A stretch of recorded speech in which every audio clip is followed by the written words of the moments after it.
Be here back with a special interview, a special game dog talk. Today we'll be talking to Mr. Robert Hoffman. How you doing today, sir?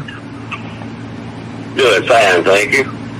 All right, sir. Why don't you tell the people a brief summary of who you are? Well, I went by Road Warrior Kennels years ago when I was into dogs, and that's about all I am. I guess that's all I can tell you. Right, okay. Well, how did you tell the people how did you get into the dogs? Well, a cousin of mine had an old dog. His name was Booger, and he rode it around the back of his truck. That old dog fought everything he could find. People shot him with shotguns and everything else, trying to keep him to get up and get off their dogs. And I just decided I had to have me one of those. Right. Well, what year was this, you know? Oh, this was like 72 or 73. Okay. Little years. Okay. What bloodlines did you run when you did get into the dogs? Well, I bought it's kind of a funny story. The old man had some local dogs around here. We bought them off of him for years and years till we finally, I got a magazine and I seen a pedigree of Grand Champion Pedro.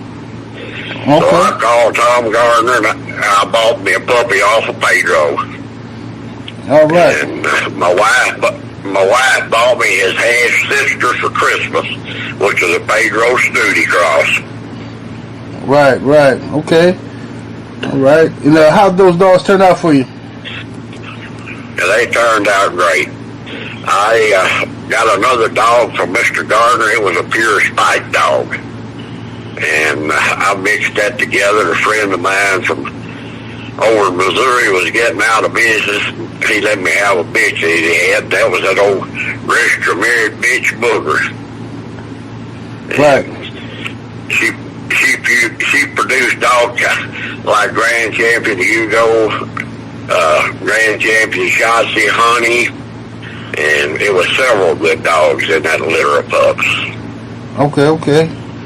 And what would you say were your favorite dogs that you owned? Well, of course, it was my first dogs. I'd have to say it was Bronco, my dog off of Pedro. Mm-hmm. And after that, it was Booger. She was really a good dog. Okay. And who were some of your mentors, if you had any? Well, we didn't really have any around here at the time.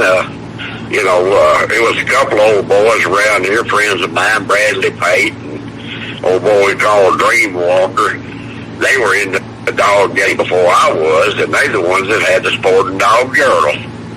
And, we just started out on weekends. We'd meet at my house on Sunday morning. There'd might be 25, 30 people there.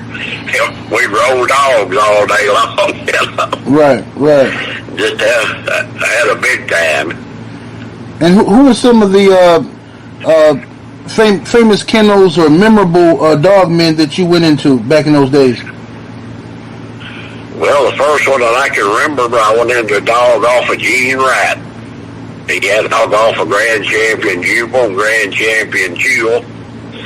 And I had a Pedro Snooty Cross, and I won the match in hour or something. Like an hour 15. Okay. And I went into, I hooked into Greg and Sam Lowe, Concrete Kennels. I went into, anybody that called me and ventured out. I went into Yogi. I don't know if a lot of them, they go by Ball-Headed Kennels. Right. Which we were friends with. We used to ride up Ricky Jones's on weekends when he was up close to Chattanooga. Right. Okay. What about Crenshaw? You ever go into him? Yes, sir. Last time just about before I retired, James had Hightower and I think Jimmy Boots, and I went into James in the casino, and a little old dog I had called Glock, and I won the match in 14 minutes, I think it was. Of course, it was comical. Now, you had to know Jack. I've known him for years and years at the time, you know, and he was sitting there when we did the shows. So I told him, I said, Jack, it's going to be writing all this stuff up. You sit here, you send it in. Ain't no deal. You go ahead and write it up. He said, okay. Well, when I got the batch report out of the magazine, it was casino runs hot at 14 and picks up. Of course, I've known old Jack for years. I called him. I said, you old rascal, I didn't think you were going to let me win that there for a minute. He said, Robert, you know I got to take care of my boys. Yeah, no doubt. I just laughed at him. And I went into,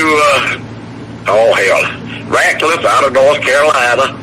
Stopped him with a little bitch I had called Fancy. She was a real good dog. Went into Buzzard Creek Kennels, whooped him in about 15, and, you know, we just kind of came up through the ranks. Whoever would call you and go into you, I tried to not to dodge anybody.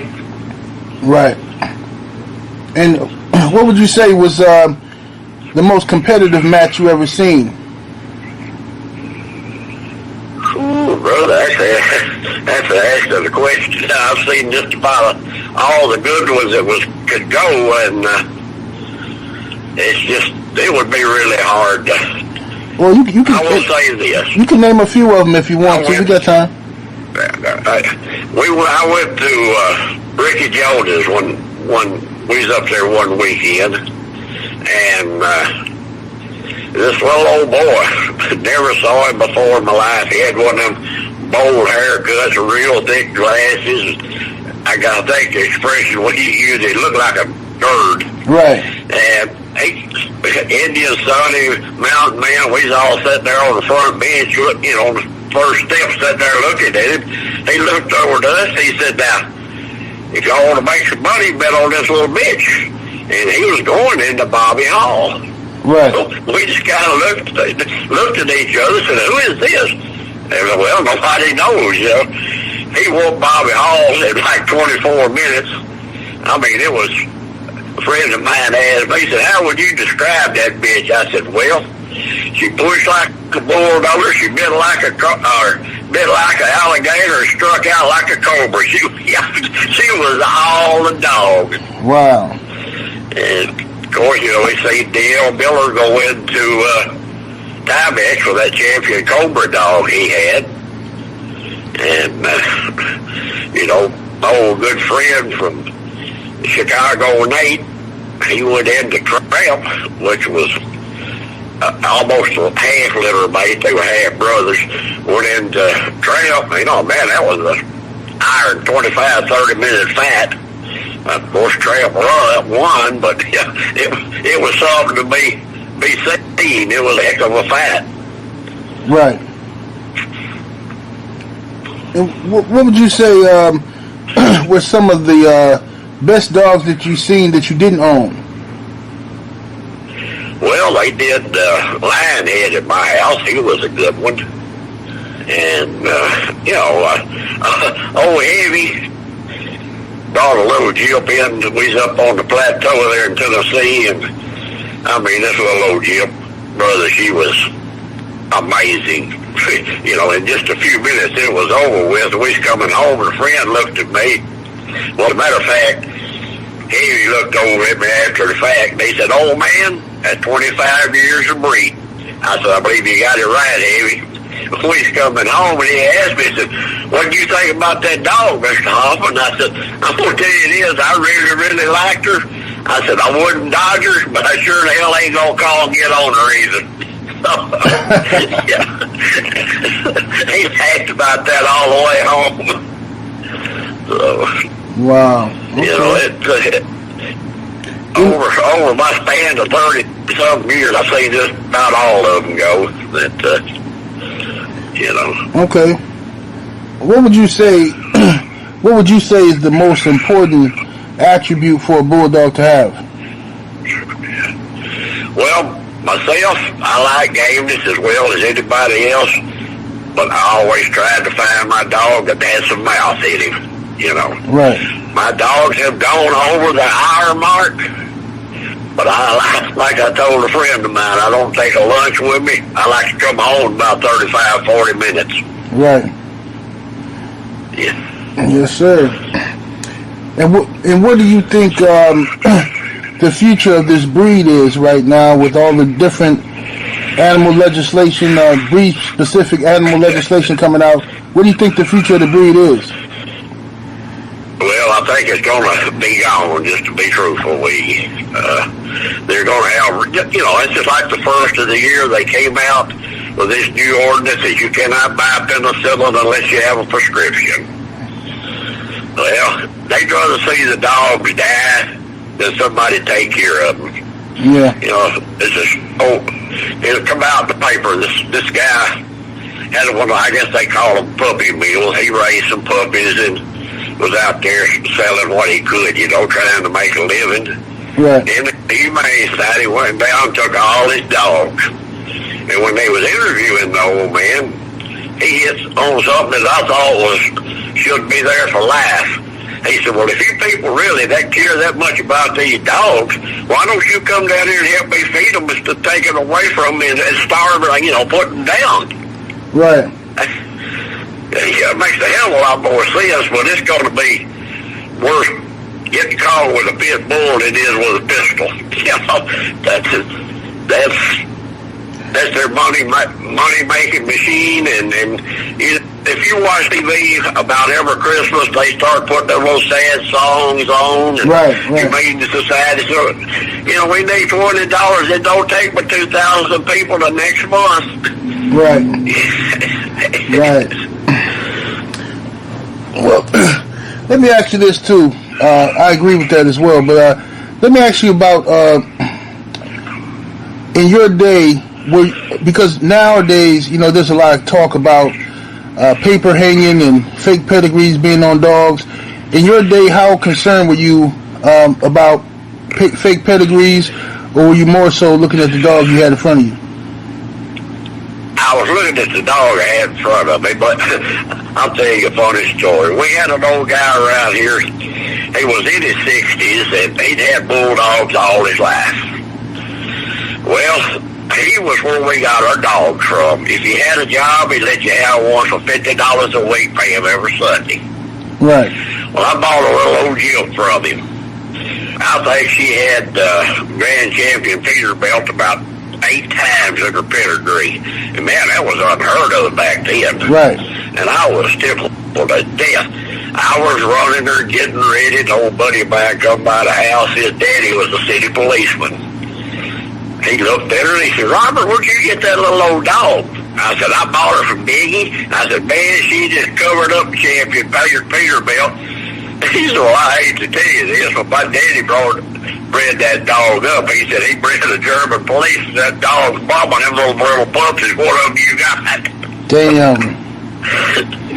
Wow. So, you know, we all pay our dues. Yep, most definitely. Wow. So, any stories? Do you have any old stories of things that you think would be interesting to people, as far as your relationships with some of these guys? Something that younger guys might not know that's not in the magazines. Well, it's one thing I've been thinking about today, and I'm not speaking bad about anybody, but the game has changed so much. When we started out, you know, you could do it on Saturday or do it on Sunday, and they bring their family with them. We'd set out and barbecue, just have a good time. Well, now they can't do it in the daytime no more. They got to do it at 2 or 3 o'clock in the morning, and you got 20 cars coming through, and these people sitting there looking at them. I'm gonna give you a good example. The Beast was going down over here by Mark Tree, Arkansas. They called me. Oh man, can you referee the match for us? I said, yeah, I'll take off work and get over it. Well, 4 or 5 of us was standing there talking. It was, man, Mark Tree's about like Mayberry on RLD. and here come 50 SUVs through. The boom boxes just a rolling, smoke flying out of the window. I mean, these cars were Virginia, Kentucky, Alabama, Florida. This was a big match. And I'm sitting there looking at them, and I asked them, I said, where the hell is all these people coming from? They come through that little old town up there, they gonna scare that man to death. Right. Well, it wasn't long. I looked up, here he come down the driveway. Right. Now, this is really going to be car. And then what makes it so funny, I'm standing there with like 7 black guys. I'm the only cracker in the bunch. The cop pulled up right beside us, looked up and said, damn, boys, what's going on here? One of them threw his arm around my shoulder and said, we having a family reunion. I like to fell out laughing. He was sharp as a tack, man. He come to him quick. Yeah, the guy said, I didn't know what was going on with all these cars. And he turned around and left and looked over me and said, what are you doing? I said, hell, I'm going home. I ain't that damn crazy. He may get his cousins and come back. Right. So I left. If you know the story on that, everything got put off, and they did it 2 or 3 days later, I think. But that was comical. Yes, indeed. So, speaking on, I heard you mention Jimmy Boots. You saw that dog? No, I didn't mention him. I see some dogs go off. Off of them. Okay. Yeah, old friend of mine moved back from Chicago. Nate. Right. He lived down here in Tennessee. Him and Miss Gladys retired. They came home. Now, you talk about having a boss. He drove a trailer truck. He didn't drive it 2 days a week. And I worked second shift. And every Friday night, he called me at work. What time you get off? 12? I'll meet you at Kroger at 12:30 to get you a shower. We're going. I mean, we'd go over to Bergen, Missouri and see Teddy, or we'd go to Chicago and see Dick, Pete, the guy, Dirty Bill. I mean, we had a time. He was really a good guy and a lot of fun to be around. Which, we drove up there, and I was hooked into beating them one time. We drove up there and had that match. And, of course, I laughed. Old Nate, he kept me laughing all the time. He was a lot of fun. Right. Yes, sir. And did you keep up with any of the old timers? Still got good relationships with the Bulldog men you met? Yeah, the one that hadn't passed on yet. It's some guys that's been around for years and years. We still friends. We still talk every week or so. We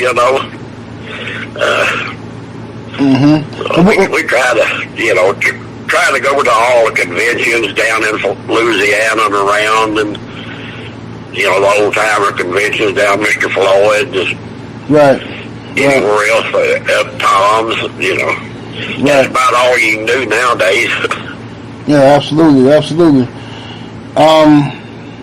And what would you say did you specialize in? Were you a better handler, breeder, conditioner? What was your go-to, or were you just all around? Well, I was really all around because I owned the dog. I worked him. I handled him. I either won and lost with him. I won't mention his name, but I'll tell you, a friend of mine come down to the house one day. He'd been running Rick Crenshaw and them for years and years. And he said, oh, man, they wouldn't ever let me meet you. He said, they always talked about you. So he called, I want to know if he'd come to the house. I said, well, sure. So he came down, he looked over the yard. We laughed, talked, had a good time. He left. About 2 weeks later, he called me back. Said, Mr. Hoffman, you care if me and my wife came down? I said, no, man, come on. So they rode down. He looked around out the yard. He said, well, I want to buy 2 puppies. I said, well, there's some in that pen and there's some in that pen. You go over there and pick out the one you want. He said, you're not going to try to pick my dog out for me? I said, no. He said, well, most people want to tell you the one to buy. I said, look, man, what whenever you pull out that puppy you gonna use, that's the same thing I'm using. Right. So he left about a year ago. He said, I told my wife, that old man must be pretty sure of his stuff because, you know, everybody else tries to say the rut or the bad dog in the litter. Right. And I'll tell you what it did. He brought the dog back when he was 2 years old. He said, I love playing with him. I love messing with him. He said, but I can't match him because of the business I'm in. I'm bringing them back, give them back to you. I want to buy 2 more. I said, no, you can't have 2 more that way. That don't work at my house. I said, no, if you want to get 2 more, take them home, that's fine. I said, but man, you just paid me $800 for these dogs, took them home, raised them up till they're grown and ready to use it. You bring them back and give them back to me and me charge you? I said, no, I don't play that. That ain't the way I was brought up. Right. And still today, me and him best friends. I go to his house, spend the week with him, or he'll come up here, spend 2 or 3 nights, and he just, you know, a lot of them let the money get in their eyes. Right. You know, that never was why I was in it. I was in it because I enjoyed it. Right, right. Yeah, good stuff, good stuff. And back in your day when you were competing, what would you say? What was the bloodline that everybody wanted to beat? Was there any particular bloodline that was hot back in those days? Well, you know, the Jeep dogs, Crenshaw, Jeep, Rascal, those, and the ZEBO blood, you know, they had a bunch of good little lads. Crenshaw, it wasn't but a few people that were doing dogs and in the magazine. So when you read that magazine, you knew everybody in it. And if it was a win, you knew they had a good dog. Right. You know, it's like I told a fellow one time, he was wanting to get in and match a dog, and he said, well, you got to turn it into the magazine. They don't have that no more. I said, son, that don't make no difference. I said, if it's a good dog, it'll be all over the world the next morning. I said, I won 2 or 3 people be calling me from Florida and Georgia and Alabama wanting to buy the dog. Man, I just did him last night. How'd you find out about it? Right, right. So, you know, word of mouth goes around on a good one. Yes, indeed. Yes, indeed. You know, and how many, if you can remember off the top of your head, how many champions or grand champions did you ever have? Oh, shoot. Grand champion Hugo, grand champion Shotzi, grand champion Bird, grand champion Buzz, Glock, or excuse me, not Glock, but oh hell. Yeah, he was a 4-time winner. Last time I did him, I stopped as a grand champion with him. I've still got his bloodline, you know, it's right. But you know, I had a few good ones along, and I had some I won 1 or 2 with, and you know, I won one when I went to Greg and Sam Lowe. They had a dog from Kenny Gaines, called him Buster, and it was kind of comical. He was down here at the house talking all that stuff, and he said, well, nobody get on Toby. I said, well, I get on him. Right. I think 40 pounds. Well, now, he didn't tell you no story. He had a damn good head dog.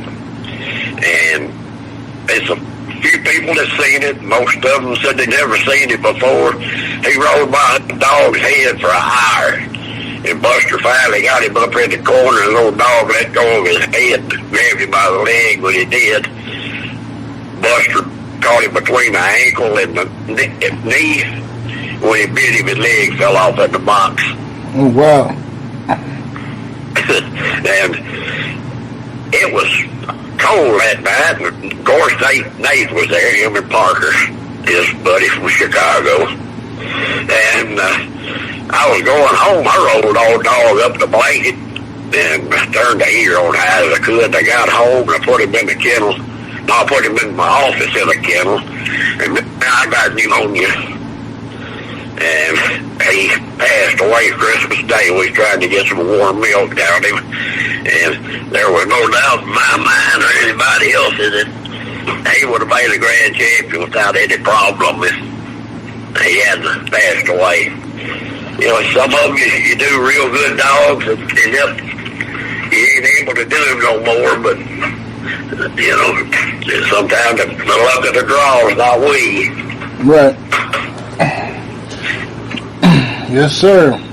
Well, Mr. Hoffman, I want to thank you so much for your time and for your stories and memories you're sharing with us right now. You got any advice to people who still have these dogs? Man, if you got them, you need to take care of them, keep them clean and healthy, and don't be in the bars talking about them. Yes, sir. Well said. Well said. Thank you, sir. Yes, sir. Thank you for calling.